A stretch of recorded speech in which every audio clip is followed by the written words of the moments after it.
Recuerden que esta sesión es distinta a las que acostumbradamente tenemos en FebRIPS. Bueno, esta sesión no vamos a tener en ese espacio de sesiones y preguntas específicas de FebRIPS, sino que vamos a tener un espacio de capacitación sobre las dos resoluciones reglamentarias.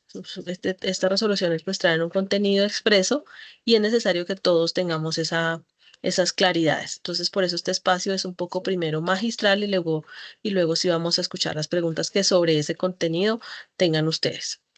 Bienvenidas a las más de 200 personas que ya se encuentran conectadas. Recuerden diligenciar su asistencia, por favor, es muy importante tener ese registro y poder saber quiénes están participando y quiénes nos hacen falta por convocar. Bien, vamos entonces a dar inicio. Como les mencioné, vamos a abordar exclusivamente el contenido de estas dos resoluciones que ven en pantalla, que son reglamentarias del decreto 441 de 2022.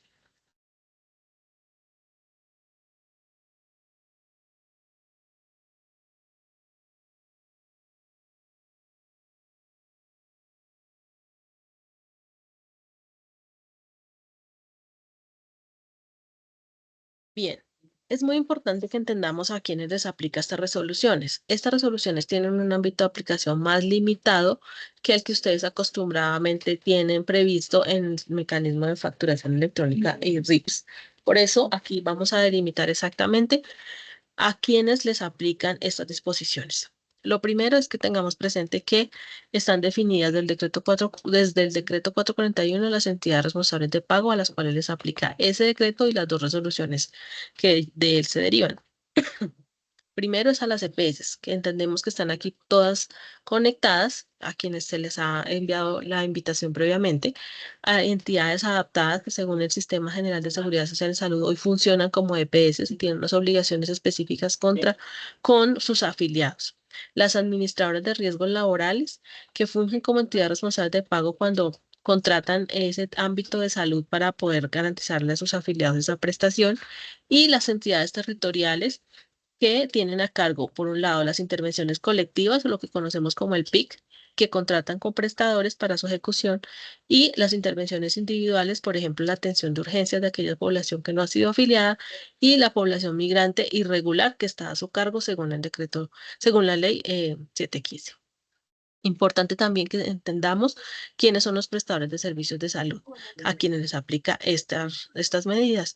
Uno, las instituciones prestadoras de servicios, es decir, toda la entidad pública o privada que tenga sus servicios de atención en salud previamente habilitados en el REPS. Los profesionales independientes en el mismo sentido y el transporte especial de pacientes. Nótese que aquí no están las entidades con objeto social diferente, por cuanto ellas no les aplica estas disposiciones. Igualmente tenemos unos proveedores de tecnologías en salud. Es verdad, porque 182.000 pesos mensuales yo no he solicitado ningún María producto. Cristina, ¿puedes por favor cerrar tu micrófono? Gracias. Proveedores de tecnologías de salud se están definidos desde el decreto 441 con soporte en la ley 1955 y 1966, en la cual se tiene previsto que corresponde a aquellos que realizan la disposición, el almacenamiento, la venta o entrega de tecnologías en salud. Son prácticamente los que conocemos como los operadores logísticos, los gestores farmacéuticos, entre otros, que pudieran proveer esas tecnologías en el marco del sistema de salud colombiano. Los regímenes especiales y de excepción y el Fondo Nacional de Salud de Personas Privadas de Libertad también les aplican esas disposiciones únicamente cuando contraten con estos prestadores que vemos en el recuadro rojo o con estos proveedores de tecnologías de salud a su mano derecha. En el sentido de que en esa relación pues se ven incluidos en el Sistema General de Seguridad Social en Salud y por lo tanto son objetos de cumplir las normas que de él se disponen. Esas son las relaciones, como ven ahí gráficamente, las cuales se regularon en el decreto 441 y por tanto son a quienes les corresponden estas resoluciones que vamos a ver durante la mañana de hoy. Perdón. Bueno, un poco para retomar en la línea de tiempo, gráficamente tenemos entonces en el año 2007 el decreto anterior que ustedes desde esa época vienen trabajando en el decreto 4747. Recuerden que ese decreto fue incorporado en el 780 y posteriormente modificado uno de sus capítulos con el decreto 441. No se modificó todo, no se derogó todo. Tienen que tener previsto entonces que hay unas disposiciones de ese decreto que a partir de la incorporación en el 780 siguen vigentes, ¿ok? Recordar también que la resolución 3047 de 2008 fue reglamentaria en su momento de ese decreto y es la que hoy todavía tenemos vigente para el tema de manuales de glosas, procedimientos, formatos, trámites, devoluciones, respuestas.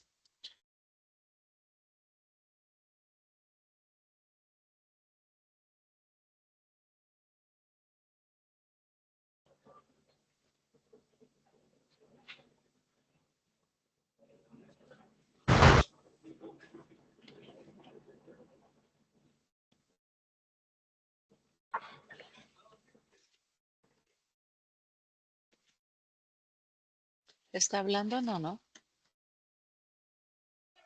No, si está hablando no se le está escuchando. ¿No me escucharon desde dónde, perdón? Solo hasta la 3047 iba a seguir. Ah, No se bueno. escucha. Muchas gracias. Entonces, me escucharon hasta el 3047, gracias. Les mencionaba que es necesario que resaltemos en el 2011 que la ley 1438 fijó en el artículo 56 y 57 disposiciones tanto para los pagos como para el trámite de glosas. Y frente a los pagos retomó lo que decía la ley 1122 desde el año 2007 frente a el pago por cápita, por evento o por otras modalidades, fijando esos términos para realizar el pago según la modalidad que ustedes contraten. También les decía que en el decreto 441 establecido en el expedido en el 2022, se modificó solo una parte del 4747, que es el capítulo relacionado con la parte de contratación. Y de allí, de este decreto, pues se derivan las resoluciones que hoy vamos a abordar, 2335 y 2284. Estas resoluciones durante todo este año han venido trabajándose y mediante la modificación que salió el 30 de septiembre con las resoluciones 1885 y 1886, se determinó que van a entrar de manera gradual y progresiva a partir del 1 de febrero.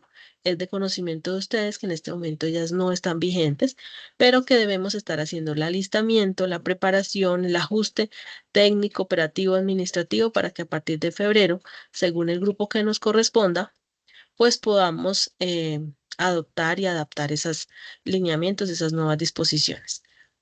Vamos a ver entonces cómo es la entrada gradual de esas resoluciones en la siguiente gráfica. Un recorderis, pero vamos a afianzar el conocimiento. Yo sé que muchos de ustedes ya tienen esto supremamente claro. Habrán otros que todavía tengan dudas, por eso vamos a unificarlo. Recuerden que la transitoriedad para estas dos resoluciones aplica entonces de la siguiente manera. El grupo 1, a partir del 1 de febrero, ya en menos de 2 meses estaremos en esa entrada en vigencia. El grupo 2 en abril y el grupo 3 en junio. ¿Qué es lo que va a suceder allí? Que todos los servicios y tecnologías que posterior a cada una de estas fechas señaladas, pues deben entonces aplicarse en las nuevas disposiciones. Todo lo que suceda a partir de febrero, abril o junio, según el grupo a cual el prestador corresponda. ¿Listo? Recuerden también que ya hay una lista en las cuales se definieron los prestadores que corresponden a cada grupo y por lo tanto pues debemos estar haciendo los planes de trabajo para que una vez lleguemos a esa fecha pues demos cumplimiento a la norma. Un paréntesis importantísimo es para que tengamos presente que los servicios y tecnologías que se prestan antes del inicio de cada operación de cada grupo pues tienen un plazo mayor. Ese plazo está determinado en la resolución 1885 y 86 en el sentido de que, perdón, de que tendrán como plazo máximo para facturar esos servicios anteriores a cada fecha hasta el 31 de diciembre de 2025. Es decir, que la resolución 3047 y la resolución 3374 relacionada con RIPS, pues tendrá esa vigencia para esos servicios que se presten antes del inicio de operación de cada grupo. Y por lo tanto, ustedes que son hoy los invitados especiales como entidades responsables de pago, tendrán hasta el 31 de marzo para realizar el proceso de auditoría. Recuerden que el artículo 57 fijó como plazo máximo 60 días hábiles, es decir, 90 días calendario, 3 meses, para que se cumpla el trámite de glosas. Por tanto, si ustedes como pagadores recibieran una factura de un servicio anterior a febrero de este grupo, anterior a abril de este grupo, anterior a junio de este grupo, el 31 de diciembre, pues tendrían 3 meses como máximo para generar la auditoría que corresponde. Hasta ahí, esas fechas, yo sí quisiera saber, ¿es claro o hay alguna inquietud para pasar ya al contenido técnico? Si quiere, escuchamos un par de intervenciones y pasamos allá.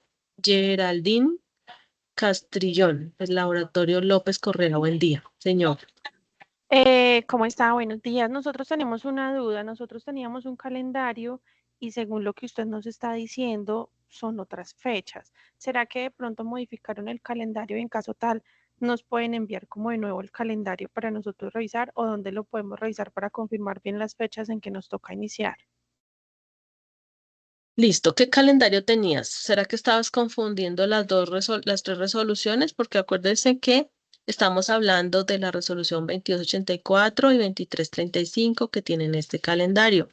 Si ustedes están viendo un calendario de la otra resolución de FEBRIPS, ese calendario es distinto. ¿Será eso, doctora Geraldine? Sí, yo creería que sí, que va a Eso. ser eso Entonces, entonces. importantísimo que entendamos que las tres resoluciones, aunque son integradas la una a la otra, tienen calendarios distintos, fechas de entrada en operación distintos. Por eso, las tres resoluciones hay que verlas con ese detalle. Hoy en esta sesión no vamos a hablar, repito, no vamos a hablar de la resolución 2275 porque ella tiene sus propios espacios. Ustedes ya han venido siendo partícipes de ello. Hoy lo que vamos a abordar son las dos resoluciones aquí enunciadas y por eso vamos a prepararnos para la próxima entrada en vigencia, como está establecido en el calendario de las resoluciones modificatorias, es decir, 1885 y 1886. ¿Con eso queda claro, doctora Geraldine?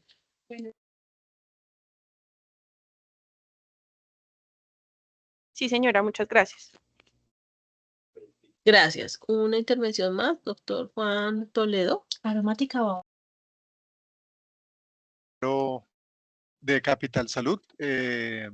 Espero no salirme del tema, es una pregunta concreta. Es que tenemos problemas para acceso al API Docker. ¿Me lo pueden solucionar acá o es en otra No, sesión? señor. Lamentablemente este espacio está dirigido para las resoluciones 2284 y 2335. El tema de Ok, API Docker es propio de las sesiones de la resolución 2275 de FEBRIS, donde están todos los ingenieros, donde está el soporte, donde está, pues esos espacios se preparan con el equipo técnico para eso. No le podría gracias. resolver, doctor.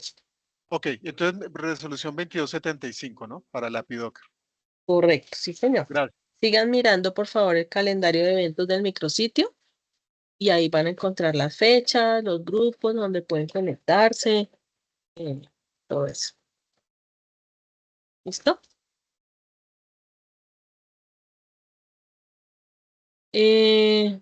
Doctora Diana Carolina Guzmán Sandoval. Gracias, muy buenos días. De Salud Total EPS. Frente a este tema, algunas entidades nos han reportado que no se encuentran clasificadas en pues en alguno de estos tres grupos. En ese caso, ¿cómo se procede? Sí, señora. Primero, confirmar muy bien que realmente sí no se encuentra en el listado, porque hemos visto de que ellos dicen, no, no encuentro, y uno va y mira y sí, sí está. Primero. Segundo, recuerden que en la resolución 10, en las tres resoluciones, perdón, en la resolución 1884, dice que cuando un prestador no está en ese listado, como es lo que usted me está planteando, debe hacer la inscripción de su servicio en el REPS y entraría entonces en el grupo 3, es decir, para FEBRIPS en abril y para nuestras resoluciones en junio. Ok, vale, muchas gracias. Listo, una última intervención y seguimos. María Isabel, buen día. Doctora, tengo la siguiente inquietud. En el caso de que los prestadores radiquen facturas de servicios prestados antes del tiempo de implementación, ¿sí? Por ejemplo, radicaron una factura el 15 de enero del 2026 de un servicio prestado, supongamos para el grupo 1, un servicio prestado el 2 de enero del 2025. O sea, el proceder de la EPS en ese caso sería rechazar la factura o cuál sería el actuar o qué normatividad va a respaldar esa gestión. Bueno, sí, efectivamente, primero se estaría incumpliendo la norma, porque la norma trae un calendario. ¿Listo? ¿Me das nuevamente el ejemplo de las fechas para ubicarme, por favor? Bueno, el ejemplo es un prestador del grupo 1 Sí. Que radica un servicio prestado antes del 1 de febrero del 2025, lo radica en enero del 2026. ¿Sí? ¿Del 2026? Sí, sí, entiendo que el plazo es hasta el 31 de diciembre de 2025 para Ah, ok, mirando esto, sí, ya me ubiqué. ¿sí? Sí, entonces en ese caso la EAPB procedería a hacer rechazo de la factura o ustedes van a sacar alguna normativa con relación a eso. Ya la normativa está expedida. ¿Sería con estas? Claro. En el manual, es que no recuerdo en este momento, ¿sería una causal de devolución? No. Porque sería un rechazo. Sería simplemente que no la puede radicar. Ah, bien. Listo. Por este término que se estableció en la resolución 1885. Listo, listo, gracias. Bueno, muchas gracias, María Isabel.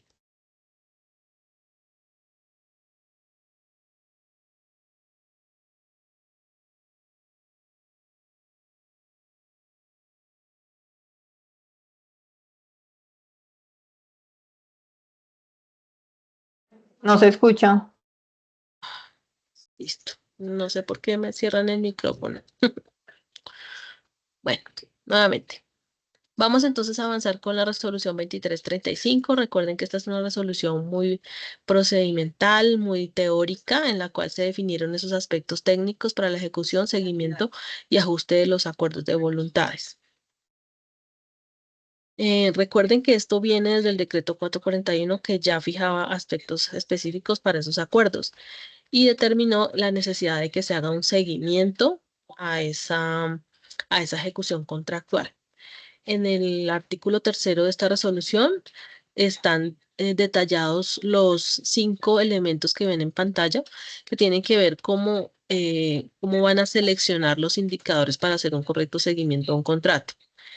Esa selección, importantísimo que sea concertada con las partes. Entonces, los pagadores deben sentarse con los prestadores. No puede permitirse una posición dominante, no se puede imponer un indicador a petición de partes, sino que debe sentarse en conjunto la parte contratante y el contratista para poder hacer esa selección. Igual, pues bases en la normativa que ya está. En salud hay muchos lineamientos frente a indicadores que pudieran ser útiles. No necesitan crear cosas nuevas cuando ya hay lineamientos, normas, aspectos técnicos, guías de práctica clínica que pueden ser insumo fundamental para su construcción de indicadores. Es necesario que revisen qué tipo de población tienen ustedes en su contrato. ¿Cómo está esa caracterización de esa población? Lo mismo que definan la periodicidad en que van a hacer ese seguimiento. No está en ninguna norma cada cuánto deben hacer el seguimiento, pero la idea es que ustedes en ese contrato definan entre los dos cada cuánto lo van a medir, ¿ok? Esa medición pues no es simplemente una medición cuantitativa, sino también cualitativa, es decir, puedan mirar qué aspectos realmente están generando cuellos de botella, cómo hacer planes de mejora, cómo poder hacer estrategias para lograr ese cumplimiento del indicador que finalmente va a ser el resultado en salud de la población que ustedes tienen a cargo. Recuerden que esos indicadores deben tener una ficha técnica, ¿sí? Una ficha donde se detalle ese indicador. Ahorita les voy a mostrar un ejemplo de ficha técnica, creo que está aquí, así. Este es un ejemplo, nada más, de una ficha técnica que de un indicador que todos conocemos, muy común, tiempo promedio de espera para la asignación de cita de medicina general. Fíjense que está definido el indicador, está la fórmula de cálculo, está de dónde sacan los datos, cuál es la fuente, cuál es su nominador, denominador, unidad de medida. Hay una serie de aspectos que evidencian la construcción correcta de ese indicador y que va a ser útil para que ustedes puedan en ese seguimiento medirlo y poder determinar posibles incumplimientos o no. En esa definición conjunta, por ejemplo, si quisiéramos tener un ejemplo de ese tiempo promedio de asignación de cita, se elabora la ficha técnica y en las mesas de trabajo que vayan a realizar para ese seguimiento, si pudiéramos tener un ejemplo trimestral, semestral, mensual, quincenal, bueno, eso lo van a determinar ustedes. En ese seguimiento, entonces, lo que se espera es que haya un plan de mejora, porque recuerden que hay una atención de salud de una persona de por medio, no se trata de elementos o cosas intangibles, sino que realmente son personas las que están requiriendo una necesidad de salud. Y pues en consecuencia, una vez ese plan de mejora definitivamente no da respuesta, se sigue el incumplimiento, ahí sí puedan ustedes generar las glosas que hemos conocido como glosas por seguimiento a los acuerdos. Es un capítulo nuevo del manual de glosas de la resolución 2284 y cobra mucha importancia en el marco de este seguimiento a los acuerdos. Eso sería entonces la etapa de evaluación. Criterios para el seguimiento. A veces nos preguntaban, bueno, ¿cómo hago el seguimiento? ¿Qué es lo que debo tener en cuenta? Pues bien, la resolución 2335 establece como mínimo unos criterios en los cuales pudieran ustedes tener en cuenta para hacer ese seguimiento. Uno, es un proceso conjunto de evaluación y mejora continua. Dos, hay que incluir evaluaciones técnicas, operativas, financieras de esos indicadores que al inicio del contrato hayan pactado. 3, establezcan una metodología para evaluar esas frecuencias o esa periodicidad. 4, determinen porcentajes, niveles o rangos de cumplimiento en el contrato para que cuando hagan el seguimiento pues puedan definir si realmente se está incumpliendo o no.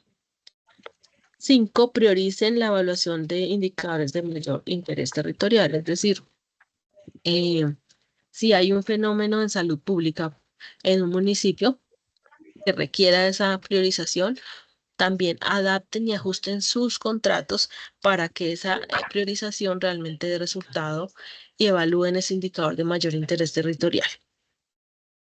Evalúen también la existencia de factores que no sean del alcance de los prestadores. Por ejemplo, se cayó una vía, se creció el río, no pudieron hacer la actividad, una pandemia, ¿sí? Son factores que son ajenos a la gestión del prestador y que por lo tanto requieren ese ajuste en el contrato. Igualmente, incluyan todas las acciones administrativas. Ahorita ustedes están trabajando en todo el proceso de FEP-RIPS, pues es necesario que hagan unas adecuaciones administrativas y de gestión que deben también evidenciarse en el seguimiento del contrato. Y si definieron incentivos o porcentajes de glosa por incumplimiento de esos indicadores previos en el contrato, pues hay que hacer ese seguimiento para poder determinar si realmente hay lugar a ello o no. Recuerden que esos criterios para el seguimiento deben incluirse en los acuerdos de voluntades. Elementos fundamentales, la metodología, como les mencionaba. Si quisiéramos ver un ejemplo, sería el cociente entre la sumatoria de la diferencia de los días calendario entre la fecha en la que asignó la cita de medicina general, siguiendo con el indicador que tomamos al inicio de ejemplificación, y la fecha en la cual se solicitó el número total de citas de medicina general, y suponiendo que ustedes establecieron una periodicidad trimestral o semestral, bueno, eso lo determinan ustedes. Determinen también porcentajes, niveles o rangos de cumplimiento. Hay muchos lineamientos que ya existen. Por ejemplo, en la resolución 1552 de 2013 se establece un tiempo promedio de asignación de cita de 3 días. Eso ya es un parámetro que les va a servir a ustedes como insumo para poder hacer ese seguimiento del indicador. En cuanto a la evaluación de la existencia de factores, lo que les decía, ejemplo, situaciones de conflicto armado, desastres naturales, situaciones que se salen del alcance y que por lo tanto no pueden ser atribuibles al prestador.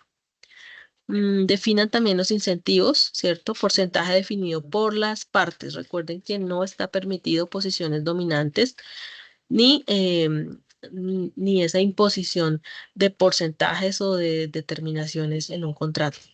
Y tengan presente que el porcentaje que pacten en el contrato al inicio será el que aplique en las glosas por seguimiento. Por eso es necesario que hagan ese detalle de, del porcentaje que van a pactar, haciendo esa minucia, pues, de cómo se va a medir el indicador. Un poco gráficamente, ¿cómo sería entonces? Muchas de las preguntas que nos hacen es ¿cómo aplico las glosas de seguimiento a los acuerdos? Y aquí que están los pagadores, pues vamos a explicar un poco más en detalle. Si quisiéramos entonces hacer una aplicación de glosas por seguimiento de los acuerdos, y si iniciara un contrato en enero, tenemos una factura de enero y probablemente establecimos que vamos a hacer un seguimiento en febrero, entonces haremos la facturación, gracias. La facturación de febrero haremos un seguimiento, cómo nos fue, cómo vamos, en dónde están los cuellos de botella y planteamos el plan de mejora en el siguiente mes. Esto es un ejemplo. Y ahí sí, acto seguido, evaluamos el seguimiento, evaluamos el plan de mejora y determinamos que definitivamente se incumplió eso que habíamos pactado. Dice el manual de glosas por seguimiento de los acuerdos que se establece esa glosa en la factura del siguiente mes a cuando se determinó. De allí que gráficamente estamos determinando un incumplimiento en abril, pero se verá reflejado esa glosa en la factura de mayo, porque claramente las otras facturas o incluso la factura donde se pudo haber presentado el incumplimiento ya tuvo que haber tenido trámite. ¿Vale?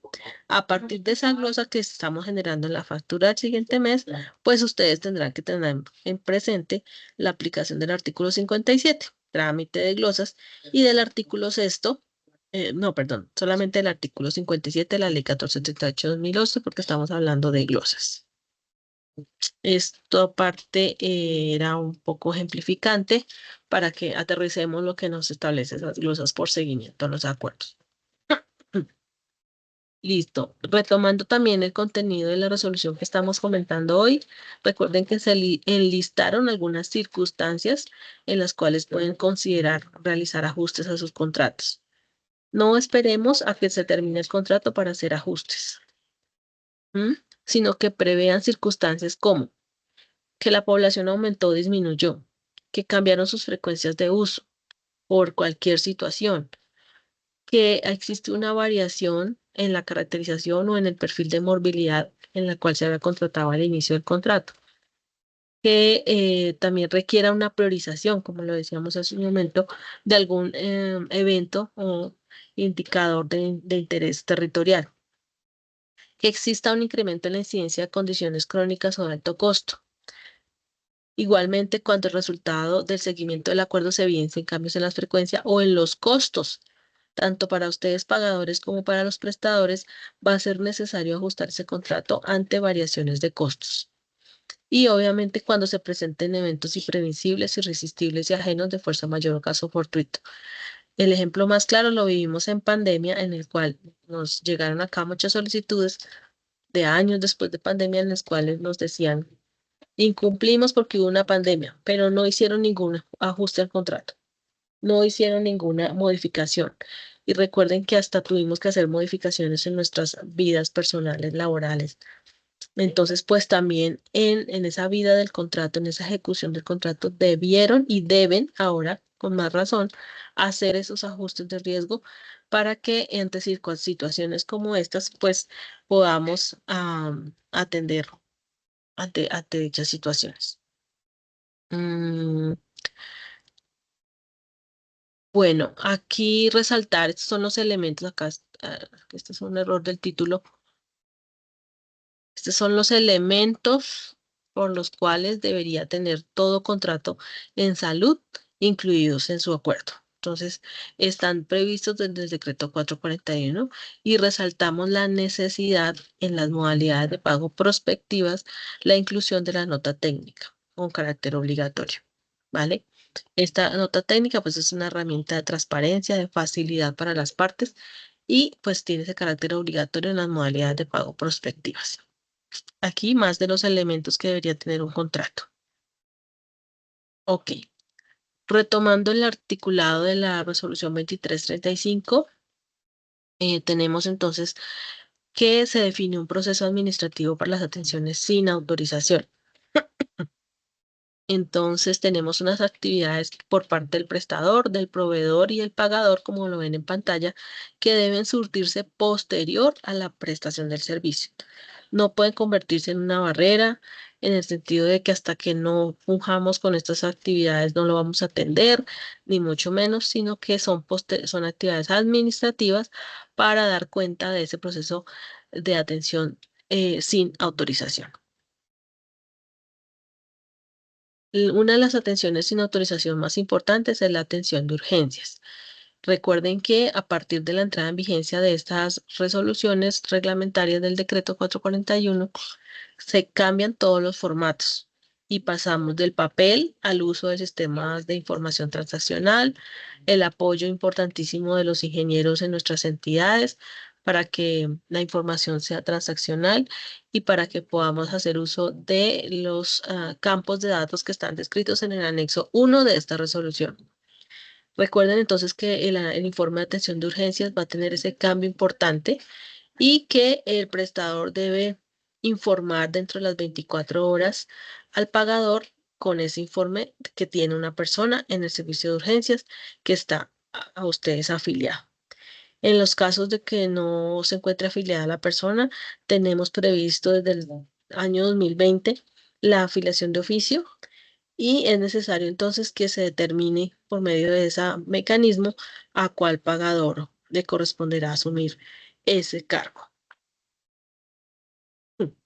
Aquí un pequeño ejemplo de cómo se vería el informe de atención de urgencias. Si lo tenemos, por ejemplo, en Excel o en una lista de datos, están tomados del anexo 1. Aquí, por ejemplo, Juan Pepito Pérez Rodríguez, un señor que llegó a la atención de urgencias en esta fecha y hora, en este prestador. Pues todos son datos creados, no tienen nada que ver con la realidad, pero simplemente para que ustedes puedan visualizar cómo se vería esta informe de atención de urgencias.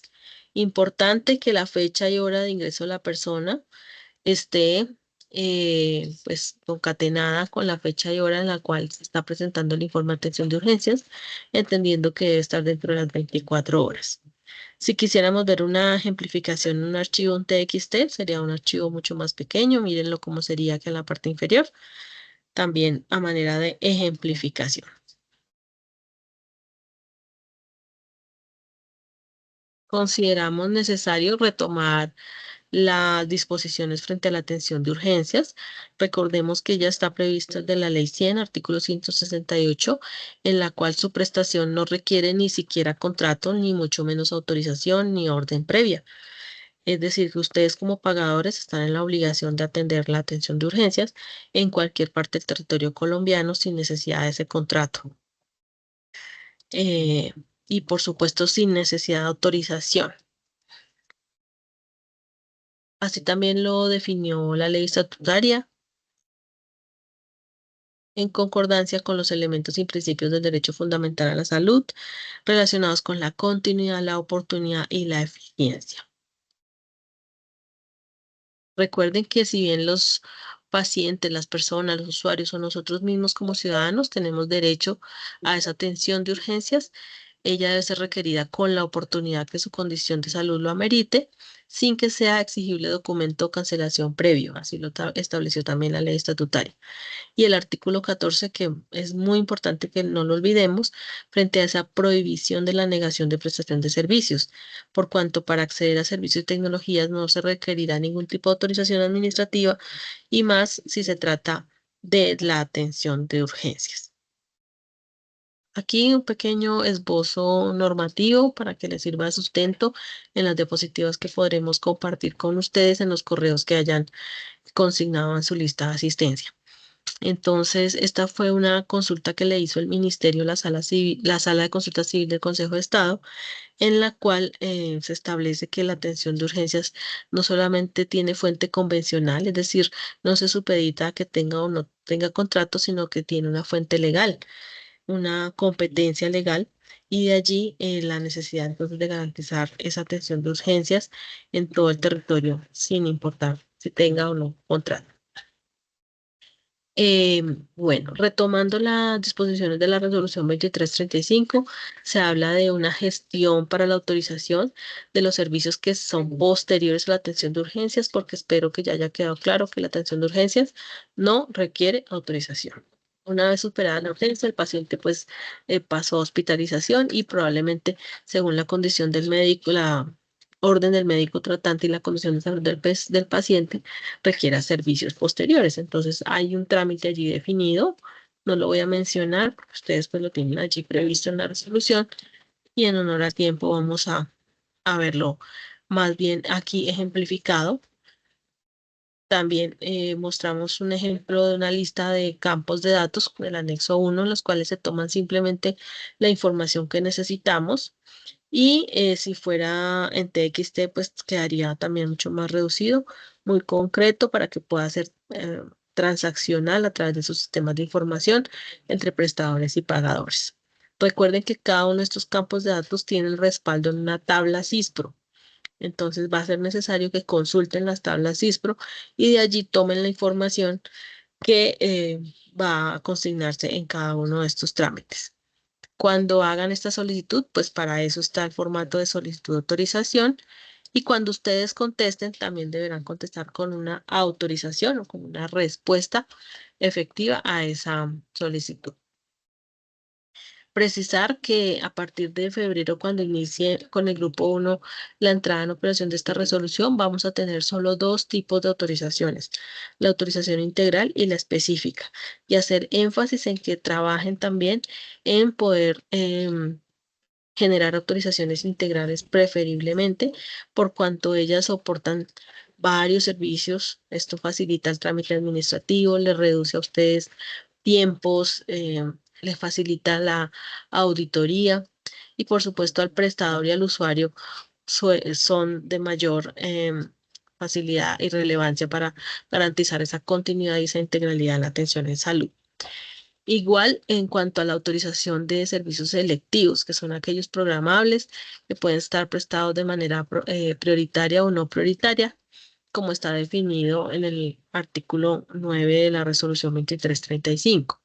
Recuerden que los tiempos que están allí definidos no son nuevos, los recoge de esta resolución desde la ley. El caso de la atención prioritaria, que se establecieron 2 días calendario para dar respuesta y 5 días calendario en la atención no prioritaria también para respuesta a esa autorización. Aquí un ejemplo de cómo sería esa gestión de autorización. Entonces el prestador lo solicita. Recuerden que en ningún procedimiento puede atribuirse este trámite al usuario.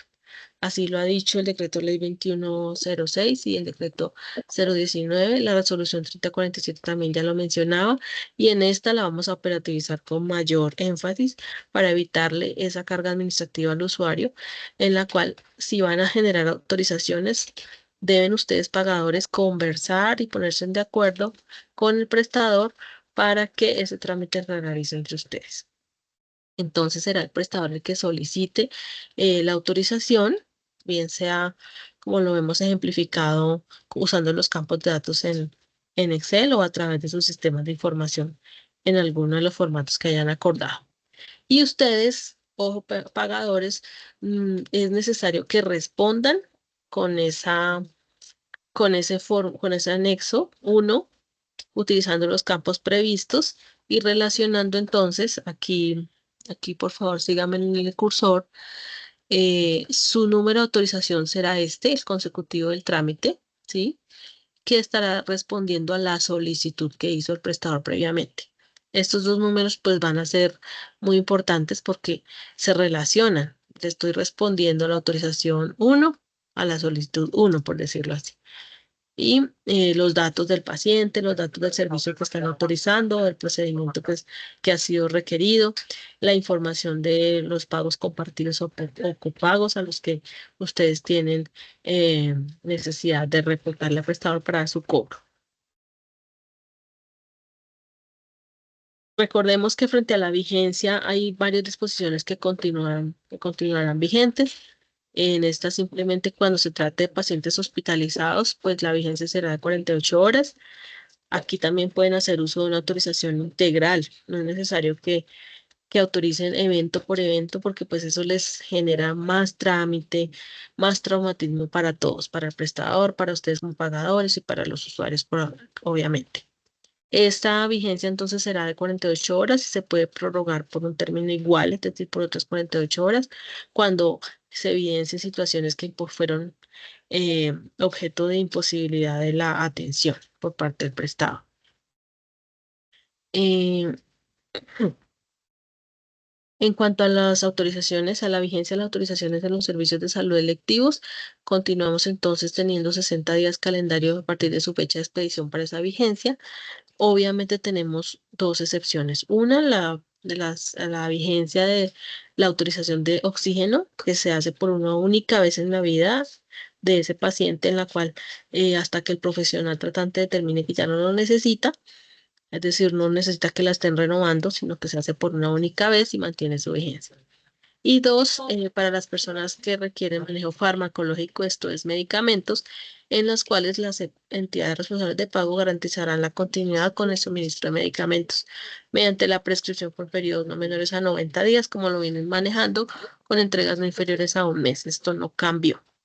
Importante que analicen ustedes como gestionadores del riesgo y representantes de los afiliados en el sistema si hay casos particulares en los cuales incluso pudieran aumentar esos periodos de entrega por esas situaciones en las cuales geográficamente, dificultades de accesibilidad del paciente, es un paciente que está en cama, un paciente que no tiene las condiciones para estar bajando al municipio, por decir algo, cada mes a reclamar sus medicamentos, pues ustedes pudieran hacer una gestión y aumentar esa prescripción, esa entrega, perdón, no, superior al mes. Frente al proceso de referencia que establece esta resolución, recuerden que esto es un trámite que primero está obedeciendo a la orden del médico y si el médico requiere referirlo de manera inmediata, pues eso está por encima de las disposiciones administrativas. Aquí en este artículo lo que se fijó fueron unos tiempos de respuesta para la entidad responsable de pago, en las cuales se determinó que si un paciente está en urgencias, que, repito, si está en urgencias, pero el médico determinó que requiere referirlo ya con la misma inmediatez, pues esto está por encima de este trámite administrativo. El numeral 2 y 3 que ven en pantalla se refiere a los servicios selectivos, como lo vimos hace un momento, en la atención prioritaria máximo 12 horas y en los servicios selectivos de la atención no prioritaria máximo 5 días calendario.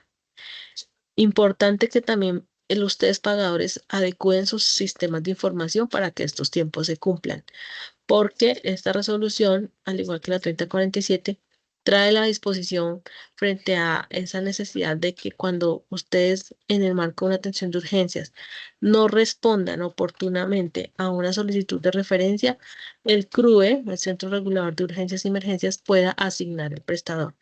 Pero adicionalmente pueda entonces el CRUE asignar el servicio de transporte asistencial y realizar efectivamente el traslado.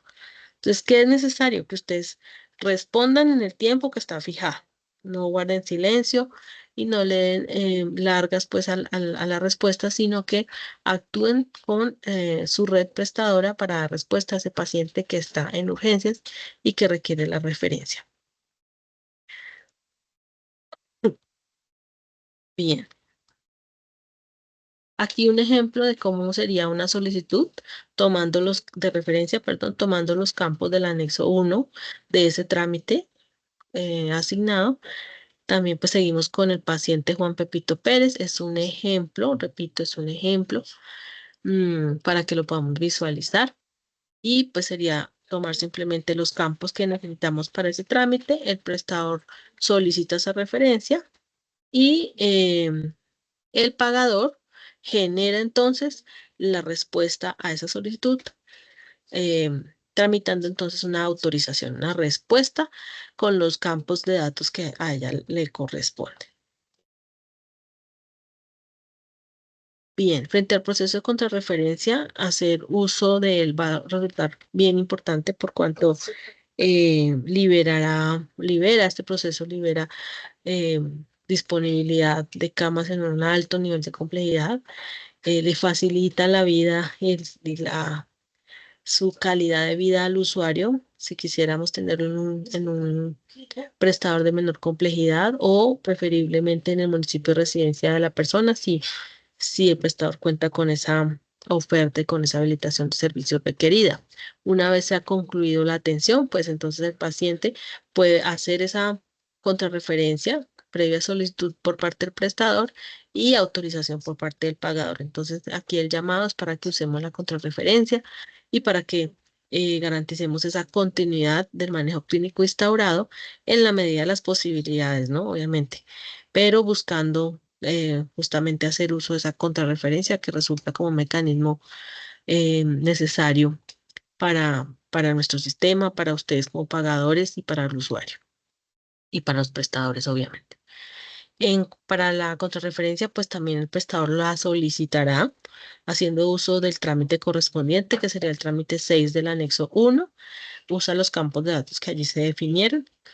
Y ustedes como pagadores lo que tienen que hacer es autorizar esa contrarreferencia con el uso de ese anexo 1, los campos de datos que se han dispuesto para ello.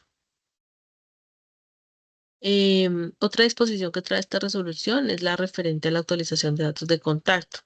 Recuerden que esto salió en el decreto 441, no es una disposición nueva, sino que viene prevista desde hace 2 años. Y lo que se estableció es que así como los pagadores, ustedes son los primeros responsables de mantener actualizada la información de sus afiliados, también los prestadores y proveedores pueden utilizar los campos del anexo 1 para actualizar los datos de contacto, es decir, ¿cuáles son los datos de contacto? El teléfono, la dirección, el correo. ¿Listo? Esto lo harán pues los prestadores en la medida que usen los afiliados o las personas los servicios. Tiene que ser un trámite administrativo posterior a la atención. No es que se convierta en una barrera. Hasta que no actualice los datos de contacto, no lo voy a atender. No, no. Se trata entonces es de que hagamos una actualización de datos posterior a la atención. Y claramente si es una atención de urgencias, pues también será posterior porque es un trámite administrativo.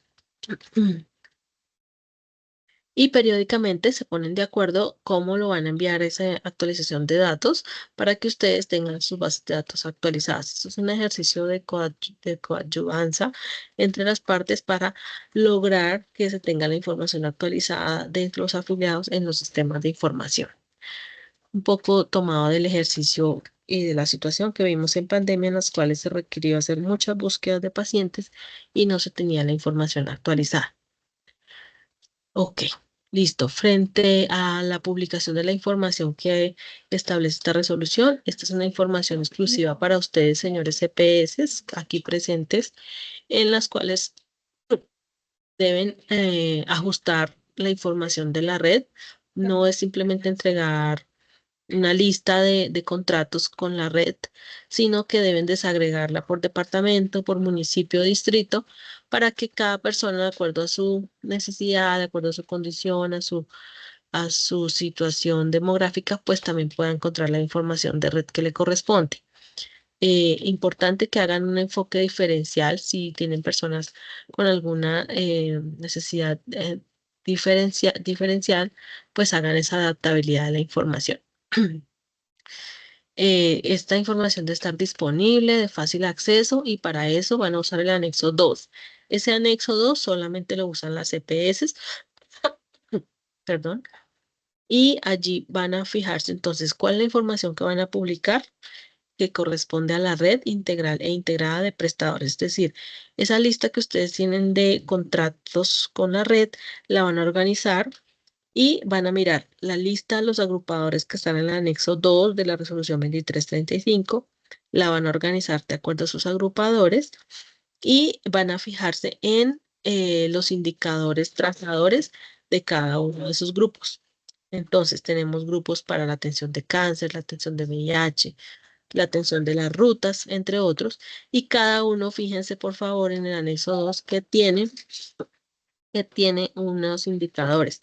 Entonces, esa información habrá que consolidarla de esa manera para que a través de sus páginas web y a través de sus sistemas y canales de información con sus usuarios se la puedan disponer de esa manera como está previendo el anexo 2 de esta resolución.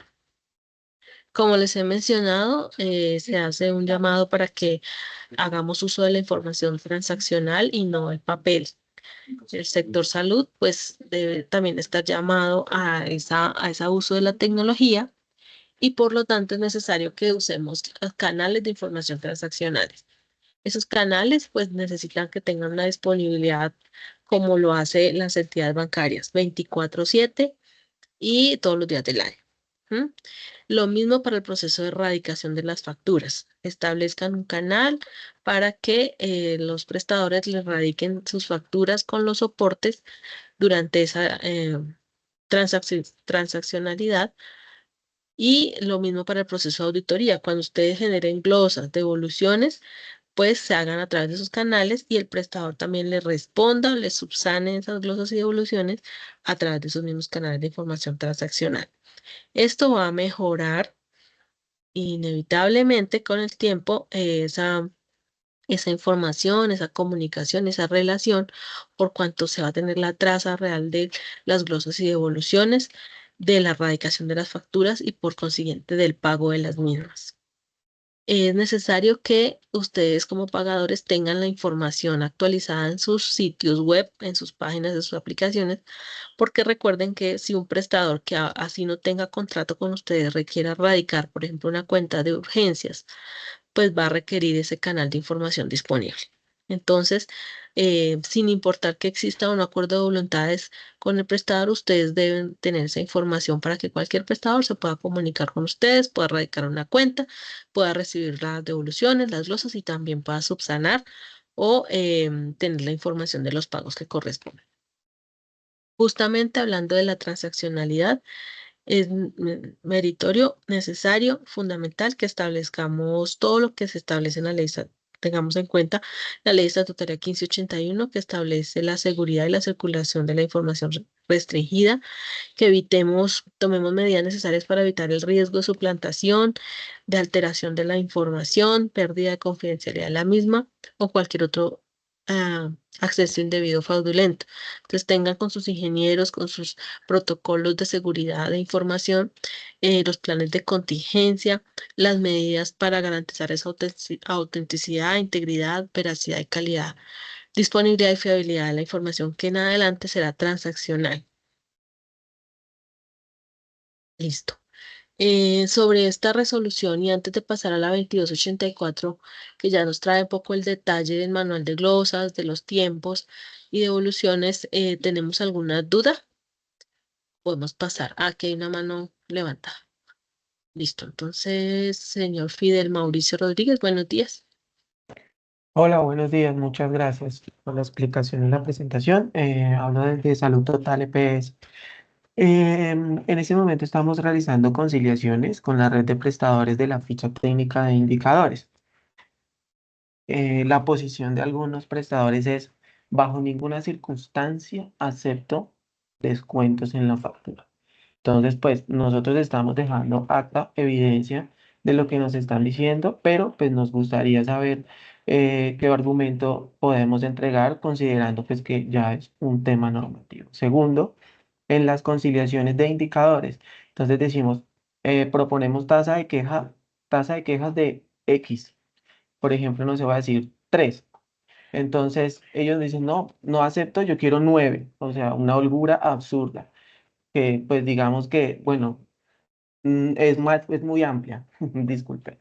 Y tercero, establecimos canales transaccionales, como usted muy bien lo estaba promoviendo en este momento, para el reporte de indicadores con el objetivo de dejar el papel a un lado, de dejar Excel a un lado y que las IPS puedan a través de nuestra transaccional puedan cargar indicadores. y algunas nos dicen, no lo voy a hacer, no me interesa cargarles indicadores, yo se lo voy a seguir enviando como yo quiera. Entonces, pues, digamos que me gustaría conocer la posición de ustedes frente a estos temas.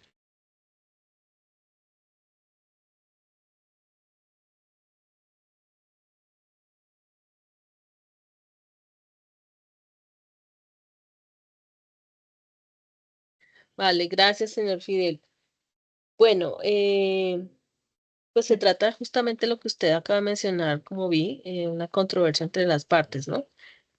Como estaban ustedes hablando de un contrato, nosotros hacemos alusión en estas sesiones y siempre que lo hacemos de la importancia de que los dos se sienten a negociar. Porque así como usted dice, no, es que el prestador me impone cosas, también tenemos otras situaciones en las que el pagador impone cosas. Entonces, desde el marco normativo, el llamado es a que se sienten realmente y concerten. Y que efectivamente, por ejemplo, en el tema de indicadores, pues hay lugar a un porcentaje de incumplimiento cuando allí lo han establecido las partes, porque lo que se busca no es en indicador más que poner un número, medir, es que realmente sea visualizado en resultados de salud en la población. Entonces, si yo incumplo un indicador, al final el afectado va a ser el usuario, ¿cierto? Entonces, de allí la necesidad de que realmente pacten ustedes de manera consensuada y si no se ponen de acuerdo, pues lamentablemente ya tendríamos que acudir a otras instancias, como la función jurisdiccional, la conciliatoria, ante la Supersalud, Inspección, Vigilancia y Control u otros organismos judiciales. Pero la idea es que en esta primer parte de negociación pues se sienten, porque es que un contrato hay que hacerlo entre las dos partes. Y ya tocaría mirar la particularidad de la situación, si se trata de un incumplimiento o no, para trasladar justamente esa controversia a quien dirime la controversia, que es la Supersalud.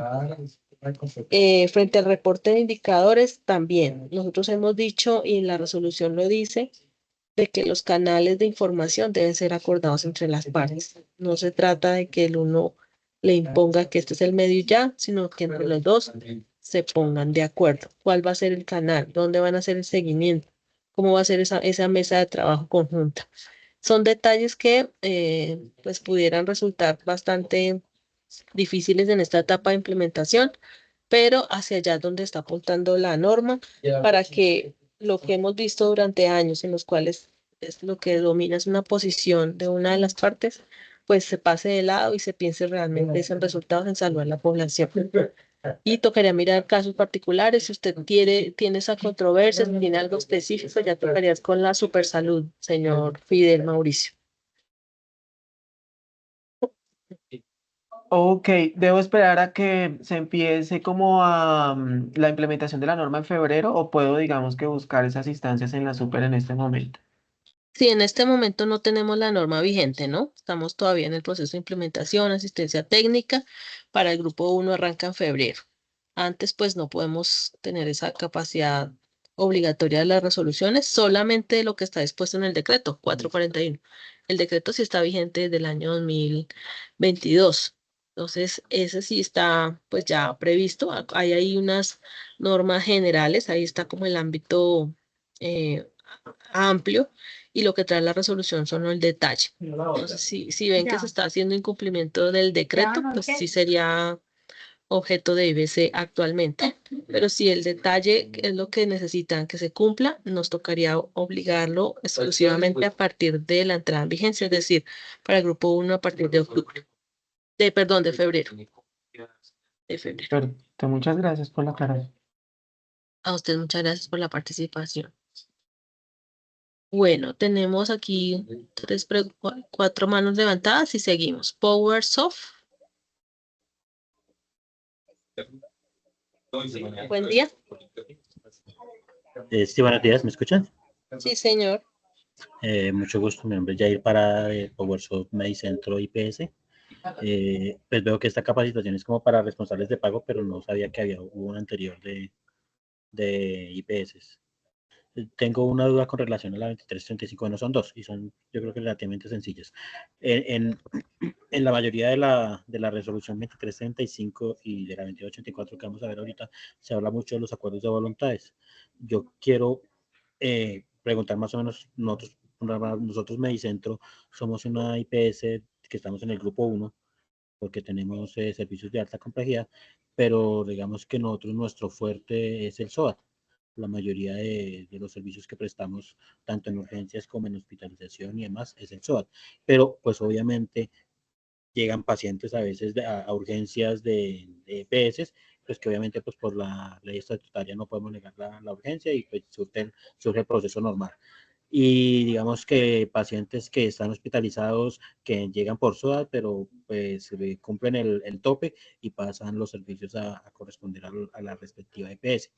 La duda que tengo es, en este panorama que yo le digo, realmente nosotros como IPS no tenemos acuerdos de voluntades con IPS, porque pues no es una población estática o no son convenios específicos que se tenga para atención de población con EPS. Lo que digo, la mayoría es con el SOAT, pero cuando se cumplen topes o cuando los pacientes llegan por urgencias o en algunos casos de remisiones que llegan pacientes de EPS, pues obviamente nosotros les prestamos la atención y hacemos pues el servicio de la autorización. Pero a mí la duda que me surge es, aquí hablan de los acuerdos de voluntades, de que si de la transmisión de los archivos se debe especificar en los acuerdos de voluntades, de que, bueno, la mayoría de cosas. Entonces, no sé cómo aplicaría para nosotros que no tenemos esos acuerdos de voluntades y no sé cómo se hace la parte para ponernos de acuerdo con las diferentes EPS para la transmisión de información y demás. Esa es una. Y la segunda, pues la pongo de una vez. Tengo dudas en la 3047, hablaba para la atención de urgencias de los envíos, creo que para la anexo 3 también. Hablaba de primer envío, segundo envío, tercer envío, y si no había respuesta o silencio administrativo, se hacía un cuarto envío con copia territorial. ¿Eso sigue aplicando?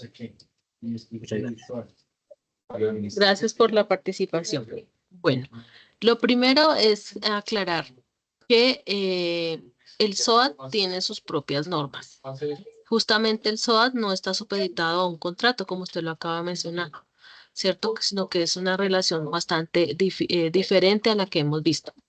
Entonces, tengan presente como primer lugar que el SOAT no les aplica las disposiciones ni del decreto 441 ni de las resoluciones que estamos viendo, con precisión y excepción de algunas particularidades como las que vamos a ver a continuación. Entonces, usted lo ha dicho, el paciente por SOAT, pues usted lo atiende y sigue las condiciones que tiene con ese pagador, ¿cierto?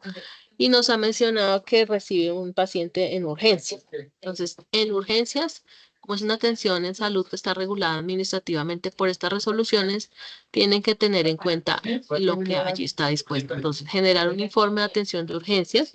¿A quién se lo dirigen? Si el paciente está afiliado al pagador, a la EPS a la cual el paciente está afiliado. Si no está afiliado, siendo usted prestador, le aplica también el decreto 64, incorporado en el 180 y modificado por el decreto 616, frente a la afiliación de oficio, ¿cierto? Si no puede hacer la afiliación de oficio porque el paciente no tiene un documento, por ejemplo, que sería como una de las causales más relevantes por las que no se puede hacer afiliación de oficio, bien sea por el SAT o bien sea por el formulario. Recuerden que la entidad territorial entonces será la responsable para esa atención de urgencias de la persona que no puede ser afiliada por circunstancias debidamente justificadas. ¿Listo? Y nuevamente, si superada la urgencia evidenciaron ya de que pudieron afiliar a la persona, pues informarle a la EPS a la cual quedó afiliada esa persona para que pueda reconocer esa cuenta.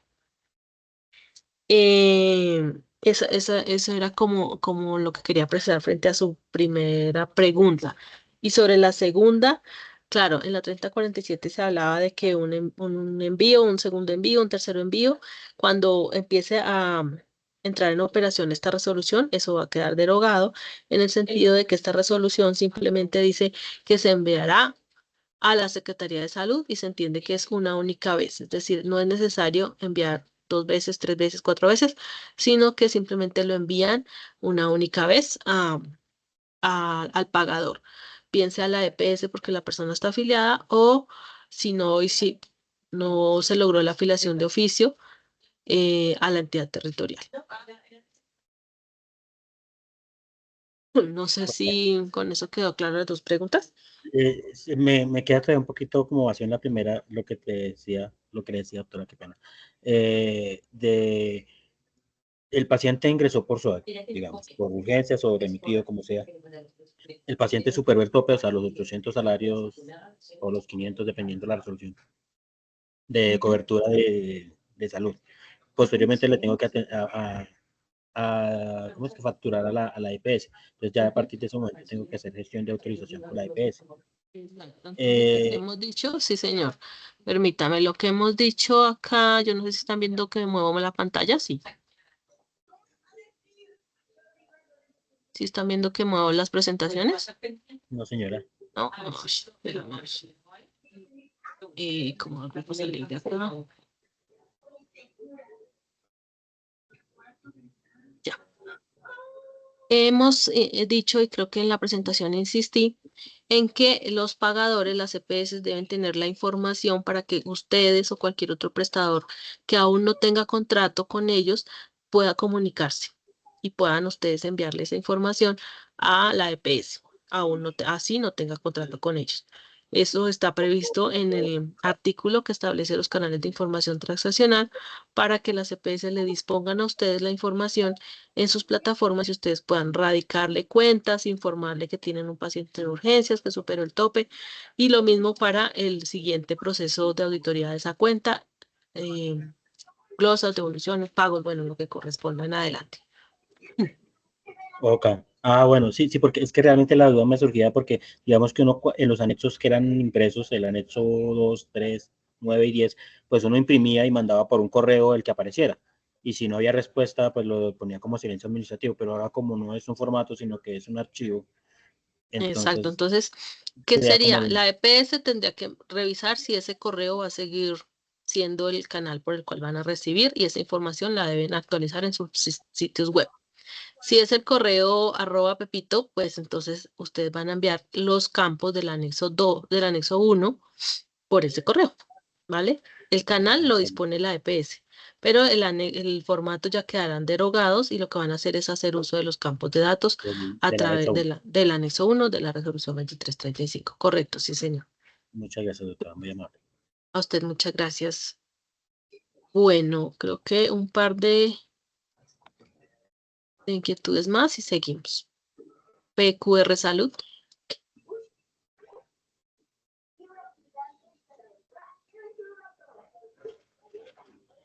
PQR Salud, por favor. Bajo la mano. Entonces, Tatiana. No, ¿No? acá estoy. ¿Me escuchan? ¿No me escuchan? Sí, señora. Ah, bueno, buenos ¿Quién días. Mi habla? nombre es Buen Nelly día. Palacios, del Sí, señora. Centro Regulador de Urgencias y Emergencias de la Secretaría Seccional de Salud de Antioquia. Quisiera hacer una pregunta y es un poco a lo que hacía lo que decía el prestador anterior, con respecto a un actor importante, muy importante en nuestro sistema de salud, que son las aseguradoras del SOAT. El Ministerio de Salud, ¿qué acciones está adelantando para involucrarlos en todo este proceso como entidad responsable de pago para la referencia de pacientes que están a cargo de ellos, teniendo en cuenta que es un actor que vende seguros, que tiene una normatividad aparte, pero desde Antioquia, por ejemplo, hemos tenido la experiencia en la demora, en la remisión de algunos usuarios, de algunos aseguradores, para remitirlos a un mayor nivel de complejidad y que se supera el tiempo que establece la 2335, que supera muchas veces las 12 horas. Entonces yo quisiera saber desde el Ministerio de Salud qué acciones se están adelantando con este actor. Muchas gracias. Gracias, doctora Nelly. Sí, tiene usted toda la razón. Efectivamente, las convocatorias a estos espacios se brindan de manera general. Llamamos a pagadores en su conjunto, pero creo que será válido recoger su observación para ver si en el equipo consideran la posibilidad de hacer un espacio específico para las aseguradoras del SOAT. Pero recojo su observación, doctora Nelly. Muchas gracias, porque hasta ahora no hemos hecho un espacio solo para SOAT. Este de hoy es para pagadores en general. Gracias. Gracias. Listo. Tatiana Ospina, por favor. Buen día.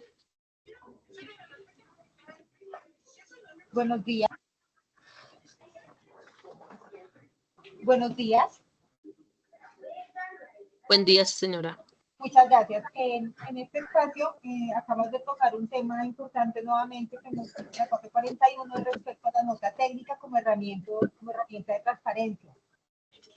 Mencionaba específicamente en la 441 realmente muy específico y muy corto lo que menciona respecto a los recobros con nota técnica.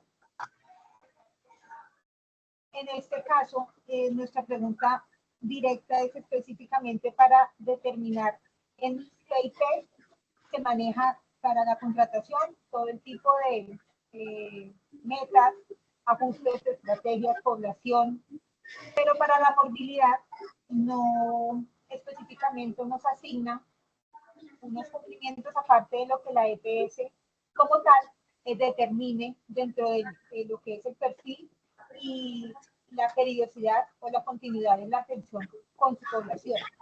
Pero es específicamente respecto a los recobros a la cápita que menciona la 441 específicamente con nota técnica. Nos hace mención específicamente a que deben ser los valores ajustados en nota técnica o podemos seguir manejando los valores que el prestador nos facturó para cobrarnos esos servicios. Gracias. Doctora, a ver si la entendí. Igual sería bueno tener la pregunta por escrito porque está bastante amplia, pero a ver si la entendí. Usted me pregunta que si los descuentos que van a hacer por incumplimientos pueden ser los que ustedes asumieron el costo con la atención de sus usuarios o si deben ser los que pactaron en la nota técnica. Sí, correcto. ¿Esa es la pregunta? Sí, pero no los llamamos descuentos por incumplimiento, sino los llamamos por servicios prestados por otra institución y que estos servicios son capitados en los contratos de pago prospectivo. Okay. Entonces miramos el decreto 441, déjeme y le busco dónde está esa claridad, está en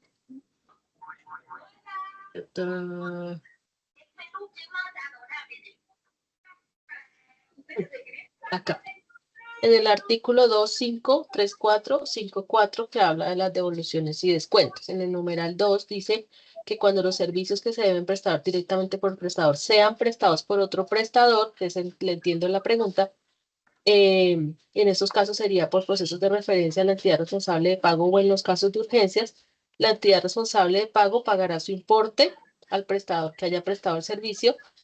Previa información, podrá descontar el valor de la atención del prestador contratado conforme al valor establecido en la nota técnica. Ahí está la respuesta, doctora Tatiana.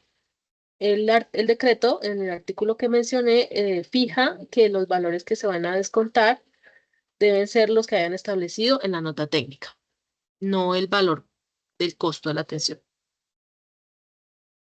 Lo que pasa es que uno debería tener en cuenta que debería ser casi igual, ¿no? Si se hizo una muy buena nota técnica, pero deben estar claramente, como dice el decreto, es el valor establecido en la nota técnica. ¿Listo, doctora Tatiana? Gracias. Señora.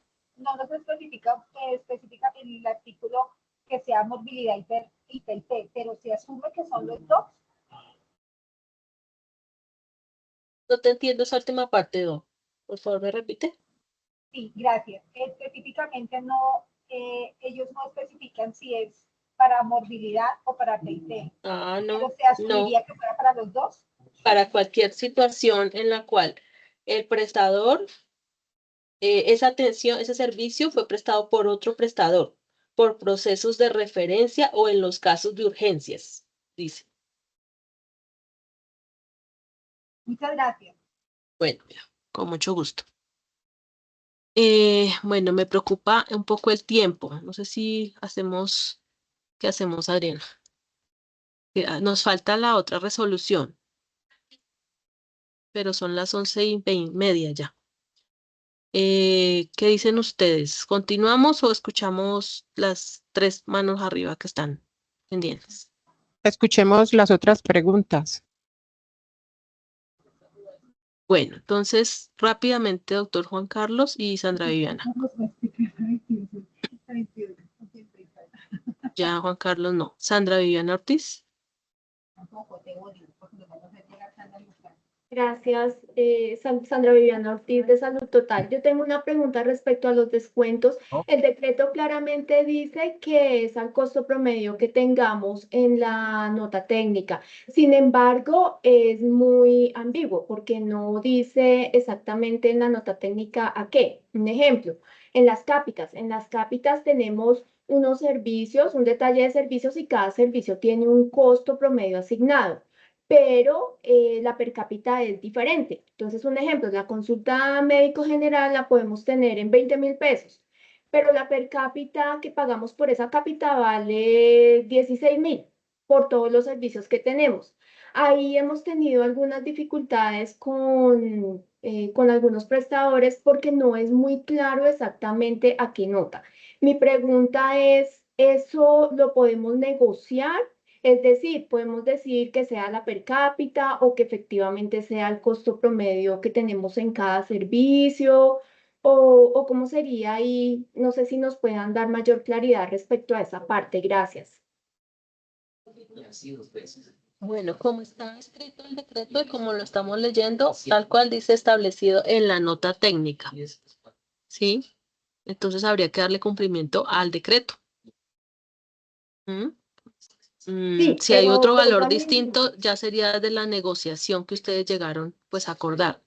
Pero fíjense que ahí el decreto no lo deja abierto a que al valor que hayan contratado o al valor per cápita, sino dice al valor establecido en la nota técnica.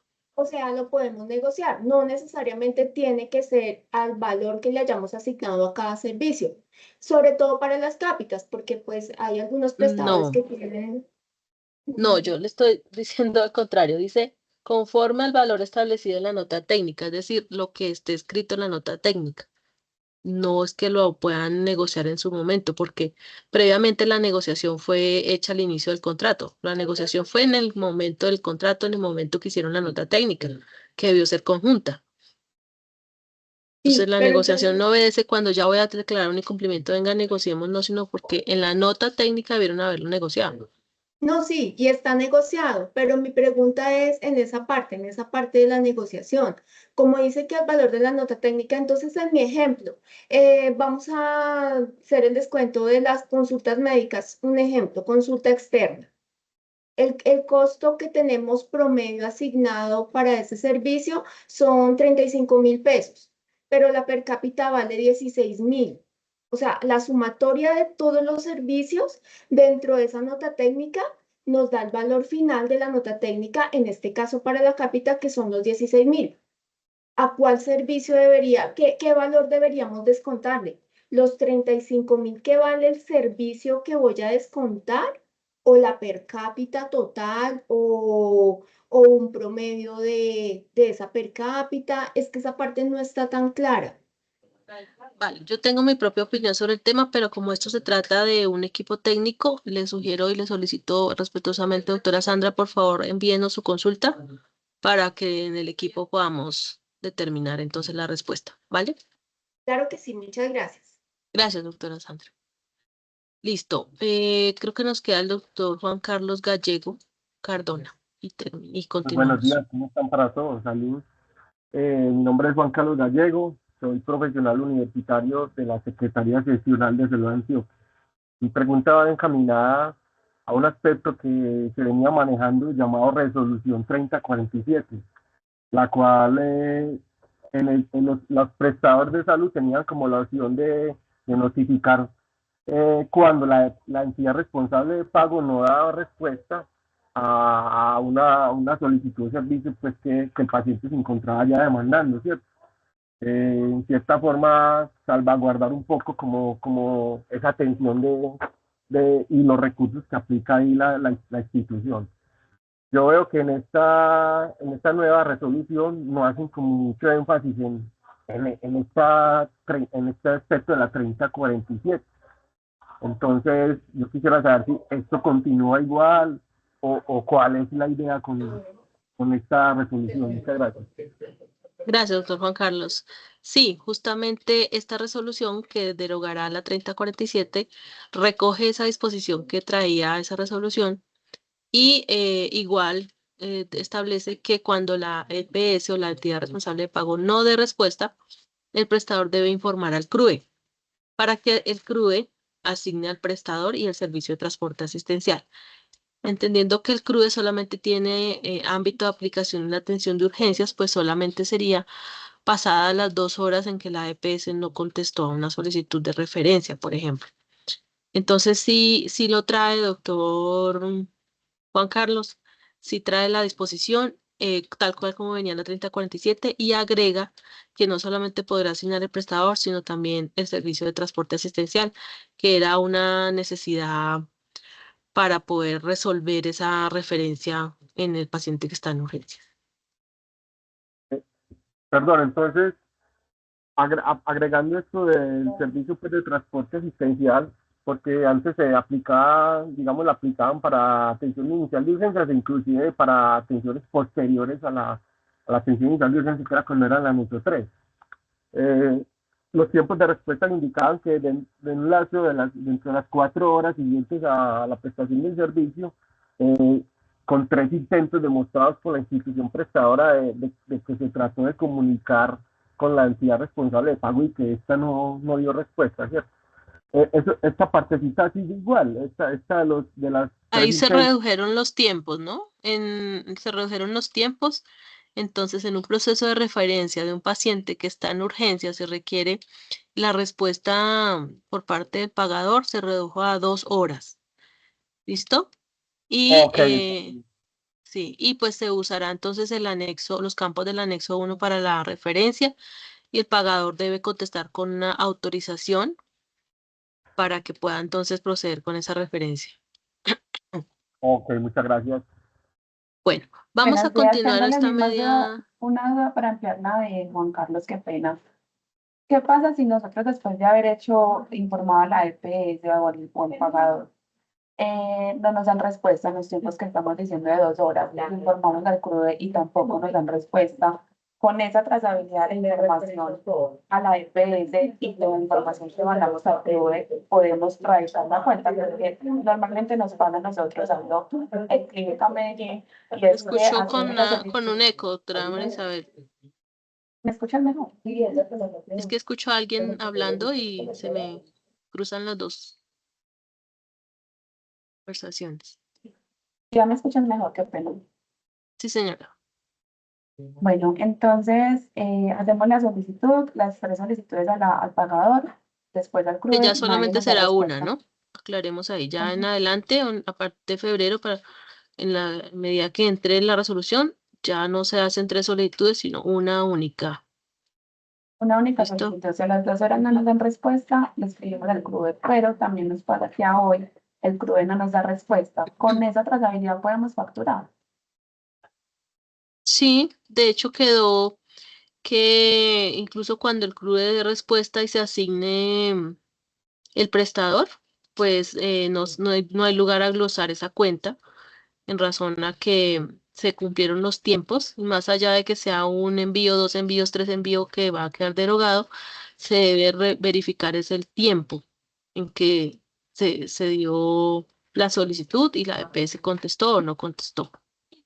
Pero entonces, ¿qué pasa si el CRUE no nos da respuesta y no asigna ningún prestador? O sea, no recibimos respuesta ni del CRUE ni de la entidad. Pues imagínese en el paciente esperando.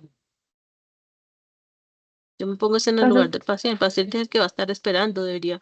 Esos son los mecanismos que hoy hay en el país.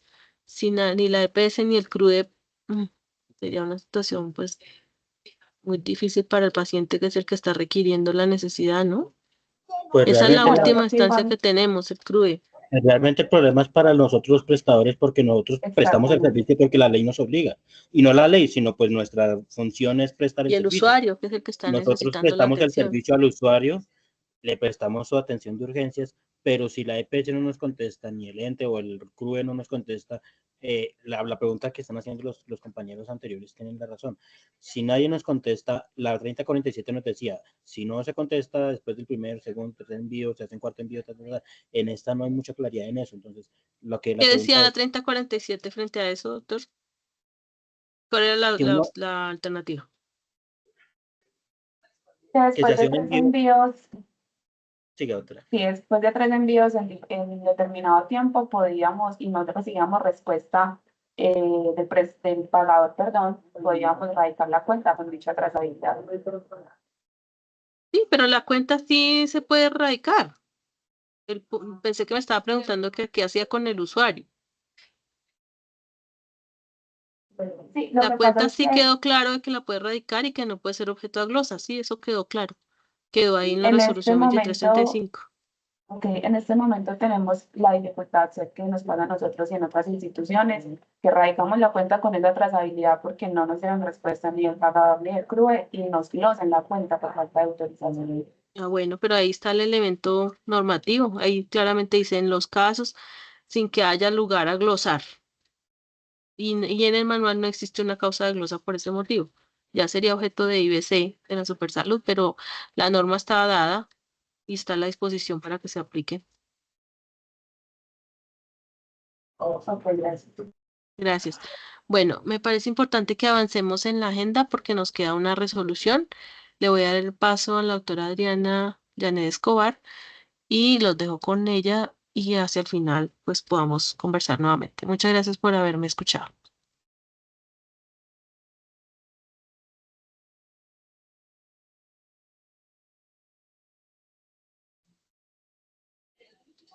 Buenos días a todos, mi nombre es Adriana Escobar. Un gusto compartir con ustedes esta segunda parte. Vamos a hablar pues muy puntualmente sobre algunos aspectos de esta resolución 2284, en el cual nos trae el nuevo manual único de evoluciones, glosas y respuestas y el nuevo listado de soportes que se ha definido para el momento de entregar las cuentas de cobro ya en los procesos de auditoría. Quiero confirmar que me escuchen bien y estén viendo pantalla.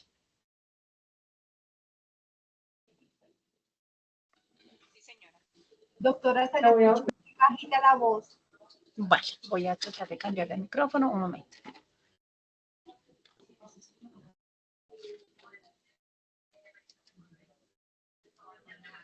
Por favor, me confirman si así me escuchan mejor.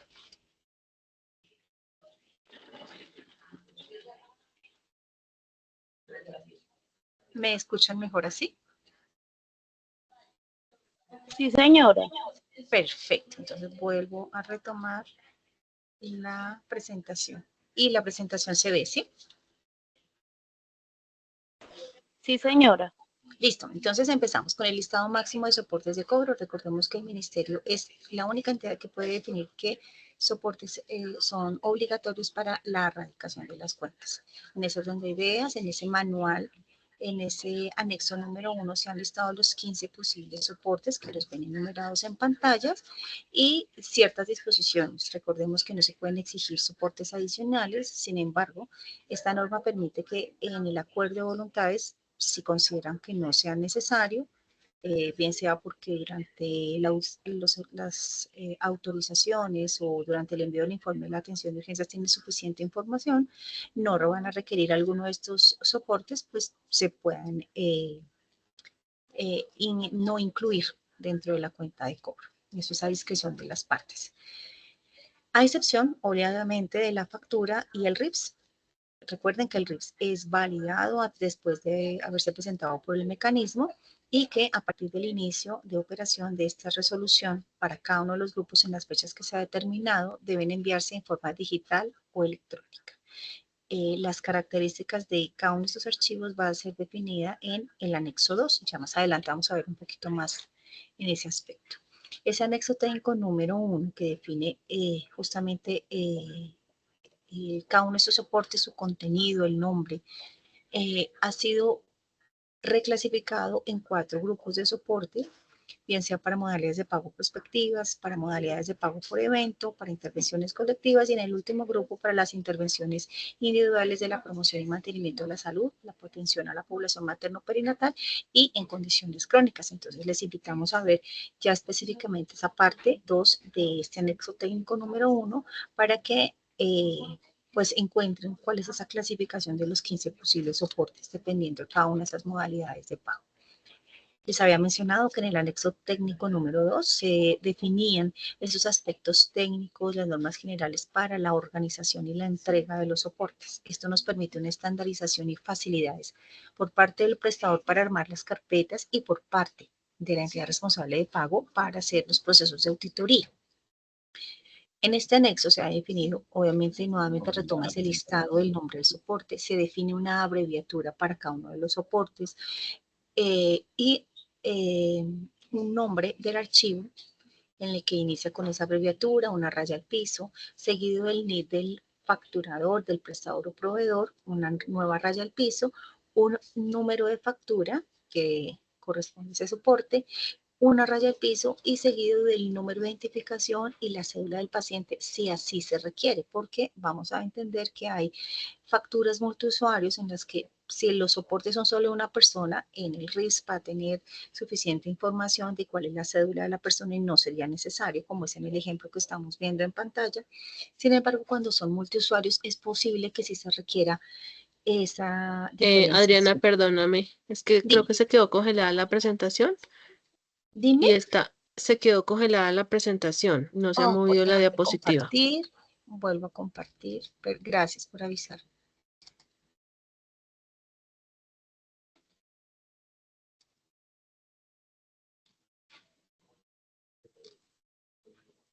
¿Me confirma si ahora sí están viendo el anexo 2? Espérate a ver. Eso, ahora ponla en modo presentación. ¿Está en modo presentación? No, no se está viendo en modo presentación. Voy a hacer un tercer intento, gracias. Voy a hacerlo tal vez como toda la pantalla, tal vez así sea más fácil. Ahora sí. Listo. Entonces aquí en pantalla vemos ese ejemplo en una tabla en la que viene ese nombre de soporte y la abreviatura que se utilizará para cada uno de ellos. Aquí solamente es un fragmento, ¿no? Pero en el anexo pues pueden encontrar el listado completo de los 15 posibles soportes y el orden en cómo se espera que venga el nombre del archivo. Aclaración. Esto es una estandarización que sí debe ser utilizada por el prestador al momento de nombrar cada archivo y de enviarlo. No obstante, no puede convertirse en que la norma indica que la abreviatura es en mayúscula y el prestador lo entregó en minúscula y por eso van a presentar una glosa. No, no existe glosa por este motivo. Tal vez en las reuniones de seguimiento pues se podrá hacer un llamado y decirles por favor utilicen esa estandarización, esta norma pues aligera un poco la uniformidad, pero no puede ser un motivo de glosa el que el nombre del archivo no venga exactamente igual. Hacemos un llamado obviamente a los prestadores para que en honor a esa organización que se pretende hacer, pues se cumpla y también pues que la empresa responsable de pago pues entienda que es una facilidad, pero no puede ser un motivo de glosa el que el nombre venga de pronto un poco diferente. Bien, en pantalla vemos, cambió la pantalla, ¿me confirmas, Shirley? Ahora sí. ¿O alguien me puede confirmar? Sí, señora. Perfecto, gracias, sí puedo seguir tranquila. En pantalla vemos como un ejemplo de estas facturas que les decía multiusuarios, como hemos visto de pronto en las personas que han asistido a las capacitaciones de la 2275, se puede hacer facturas para varios o prestaciones de servicios de varios usuarios. Y en ese orden de ideas, pues la forma de identificar un soporte va a tener esa extensión en el nombre, indicando con una raya al piso el tipo de identificación de la persona y el número. Entonces, en azul vemos 3 cuadritos que refieren en azul, que refieren a la copia de Epicrisis de 3 personas con 3 cédulas diferentes. ¿Qué queremos también mostrar con esta gráfica? Que en rojo se resaltan 2 soportes que son obligatorios y no pueden ser eliminados, que se refieren justamente a la factura electrónica de venta en salud, que primero debe ser aprobada por la DIAN y que junto con el formato RIPS en formato JSON, esta información se entrega al validador del ministerio y obtienen un Q. Entonces, estos soportes van a ser obligatorios. Y aparte, en color azul, pues vamos a ver en una carpeta comprimida el resto de soportes que deben ser entregados en formato PDF. Esta norma también nos aclara algunos aspectos que nuevamente facilitan, que tienen que ser en blanco y negros con una cantidad máxima de 1 giga, pero si se pasó de 1 giga, pues tampoco va a ser una causal para hacer una devolución o una glosa. Lo que queremos es como nuevamente estandarizar y poner la mayor calidad y la mejor disponibilidad por parte de ambas actores para que se entreguen de la mejor manera y facilitar los procesos en ambos sentidos. A continuación es cómo se vería gráficamente como la carpeta de entrega de documentos, diferente ya no para una factura multiusuario, sino de una sola persona en un evento. Entonces, en este caso, pues en el nombre, si vemos el nombre del archivo para una copia de orden de prescripción facultativa y para la copia de resultados de interpretación de los procedimientos de apoyo, no incluye la última parte que veíamos, que era la cédula de identificación de la persona a la cual se le estaba dando la atención, por cuanto en los RIFs ya viene esa información y no es necesaria. No obstante, si la incluyen, pues tampoco se puede decir que es un error. Entonces también nuevamente este resto de archivos que son en PDF vienen en una carpeta comprimida y no olvidar que es obligatorio entregar esa factura electrónica de venta con datos en salud en extensión XML y los RIFs acompañados en formato JSON y previamente validados por el ministerio, y se entrega la carpeta completa pues de soportes. Este manual único de devoluciones, glosas y respuestas que va a empezar a ser aplicado para cada grupo en las diferentes fechas, recordar que incluye 3 tablas, uno para las devoluciones, uno para las glosas y otro para las respuestas. Esta codificación, recordar, genera unas causas que son taxativas, no pueden ser modificadas, crear nuevas causas, eliminar, olvidar alguna, no, son esas las que ha dispuesto el ministerio, las únicas que se pueden aplicar, y en ese orden de ideas también se espera que en el proceso de auditoría no se hagan porcentajes globales de glosa que no obedezcan a una causal específica real existente evidenciable. Para aquellas empresas que han sido contratadas para realizar estos procesos de auditoría, se recuerda que es obligatorio aplicar justamente este manual y los tiempos de glosa y de devoluciones que ha definido el ministerio, no porque ellos tengan otros procedimientos y otras prácticas, pueden aplicar otros manuales u otras codificaciones. Debe aplicarse lo que ha definido el ministerio por ser pues lo referente a salud. Y llamar mucho la atención con la eliminación de esa auditoría previa a la radicación. Recordemos que a partir del inicio de operación para cada uno de los grupos, va a ser una radicación de manera virtual a través de un sistema que deben ustedes desarrollar para que pues de pronto revise que sí se está entregando un archivo XML que corresponderá a la factura, que corresponderá a un RIPS, que corresponderá que entregue un CUP y que entregue una carpeta en WinZip para que sea completo el paquete. Y ya el interior, si faltó o falta alguna claridad, algún soporte, pues se pueda llegar a afectar con una glosa si es que realmente es justo aplicarla. Entonces, muchas veces se encuentra que para evitar de pronto esos procesos de auditoría definen, no, estadísticamente hay un porcentaje de glosas del 10%, entonces el resto de facturaciones solo es el 10%, no. Recordemos que debe aplicarse también una causa específica. Entonces, también para las empresas que están haciendo la auditoría. Les habíamos mencionado ya que este manual está compuesto de 3 códigos, 3 tablas, que se refieren a los códigos de evolución, a los códigos de glosa y tercero, a las respuestas que es aplicable a cualquiera de estas dos. Como novedad, pues esta resolución, recordar que nos define unos tiempos diferentes al manejo de evoluciones y al de glosas, toda vez que pues es necesario que se defina esta responsabilidad por parte de la empresa responsable de pago, porque en el artículo 13, literal D, numeral D, de la ley 1122, pues nos define los tiempos de pago de estas cuentas en salud y define que dependiendo de la modalidad debe girarse 5 días después de haber sido radicada la factura un porcentaje específico. Y pues si esa empresa responsable de pago si es responsable, pues va a hacer el pago y está empezando a asumir que está realizando pues sus procesos de auditoría. No obstante, si no es competente para el pago de esa factura porque no le corresponde y es justo que no pague ese concepto, pues obviamente así se puede hacer una devolución que define que no es el responsable. Esta resolución nos trae unos tiempos específicos, primero para que utilizando y acudiendo a esa tabla, esa codificación de devoluciones, la empresa responsable de pago, si ve entre esas 4 únicas posibles causas en los primeros 5 días hábiles después de esa radicación, pues pueda formular una devolución, y una vez vencido este término, el prestador también contará con 5 días, el prestador o proveedor, para que dé una respuesta, una justificación o una corrección. Si el prestador considera que es correcta esa devolución, comete un error involuntario, pues va a proceder a hacer la nota crédito para reversar la operación y obviamente, pero si da una respuesta y considera que es justa y subsanó esa dificultad, pues la empresa responsable de pago va a tener 5 días más para poder dar una revisión a esa respuesta y definirá en esos 5 días hábiles si la acepta la respuesta y va a proceder a levantar la glosa, la devolución, o si ratifica la causa de esa devolución.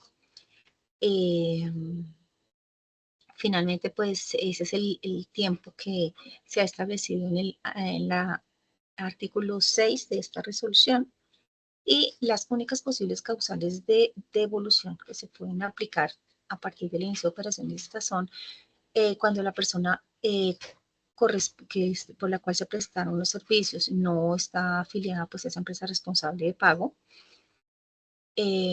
Recordar que esto solo puede ser aplicado cuando es una factura para la atención de una sola persona. Si hay una factura en la que hay muchos usuarios, pero hay algunos que de pronto es el error puntual, entonces se aplicará es una glosa, no una devolución. Segundo, cuando el prestador no hace parte de la red de la empresa responsable de pago, recordar y aclarar que como la orden es que cualquier prestador debe prestar los servicios de salud en urgencias, en ese orden de ideas, pues esta causal no puede aplicarse para servicios en atención de urgencia. También que por efecto de asignación de afiliados en atenciones de servicios crónicos, pues no es tan inmediato hacer el traslado a la nueva red, y que en estos servicios, en estos casos, debe seguir prestando la atención hasta que se defina el nuevo prestador. Entonces, tener muy atento cuando puede o no aplicarse una devolución en estos casos. La tercera causal, pues muy obvia, no va a ser un giro, un pago porque ya esté pagada o facturada ese servicio, y en ese orden de ideas, pues si va a invocar esa causa de devolución, pues deberá informar para sus controles cuál es esa factura que está duplicada y que ya fue pagada o que se encuentra en trámite. Y la última y cuarta causal de devolución que quiero llamar la atención porque es nueva y se hace necesaria aplicar por la disposición del artículo 14 de esta resolución que nombramos, que es de la 2275, que se refiere a los lineamientos para la expedición de la factura electrónica de venta, que incluye esos campos en salud, la elaboración del RIPS y el mecanismo único de validación. Nuestro artículo 14 ha dicho que después de haber sido validada por la DIAN y de haber elaborado los RIPS, cuenta con, y de haber sido validada, cuenta con 22 días después de haber sido aprobada por la DIAN para realizar la radicación de ese conjunto, factura, RIPS y el resto de soportes, antes de 22 días. Si esa radicación se produce después de esos 22 días, pues la misma norma lo dice que debe proceder a hacer una nota crédito. Entonces, en este caso, por ejemplo, si la radicó después, se debe producir justamente una devolución para que el prestador o proveedor pues aplique la norma y genere la nota crédito correspondiente. Que puede volver a hacer otra factura, correcto, y debe propender porque entregue nuevamente los soportes en una fecha pues dentro del límite que va a tener. En las causas de glosa nuevamente se han agrupado 7 posibles causas de glosa que van a respetar esos tiempos que ha definido el artículo 57 de la ley 1438, ya lo vamos a ver resumidamente en una manera gráfica, y esas causas de glosa se han reagrupado en 7 causales grandes: las de facturación, por diferencias con la cantidad frente a lo facturado, diferencias a las tarifas que hayan sido acordadas o que sean de ley, diferencias o glosas aplicables por soportes porque hay una ausencia total, parcial o una inconsistencia.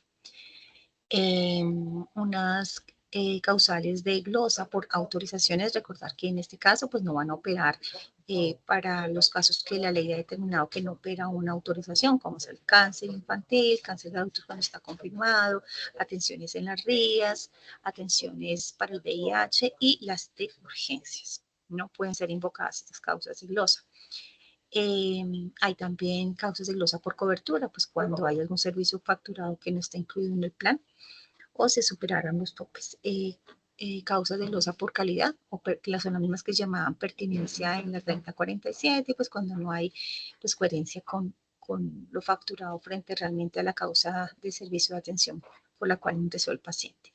Y causas de glosa en el seguimiento de acuerdo de voluntades que pues vienen específicamente para la aplicación de esos incumplimientos por indicadores y que son responsabilidad justamente del prestador. Recordar que solo pueden ser aplicados al periodo siguiente al cual se realizó esta reunión de seguimiento y que realmente se hizo esa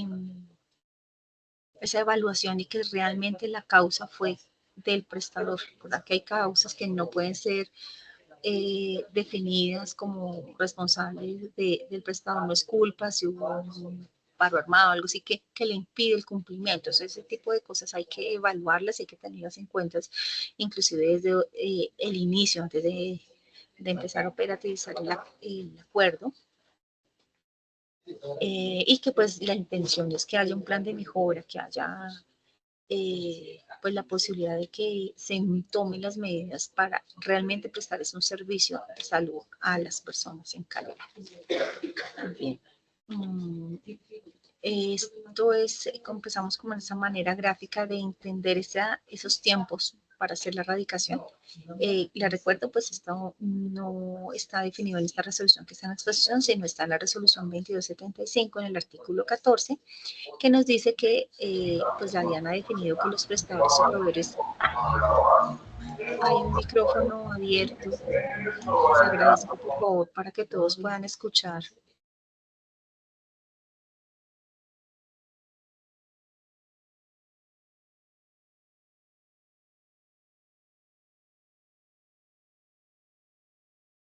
Por favor. En la 15. Sí, abre tu micrófono, Adriana, por favor.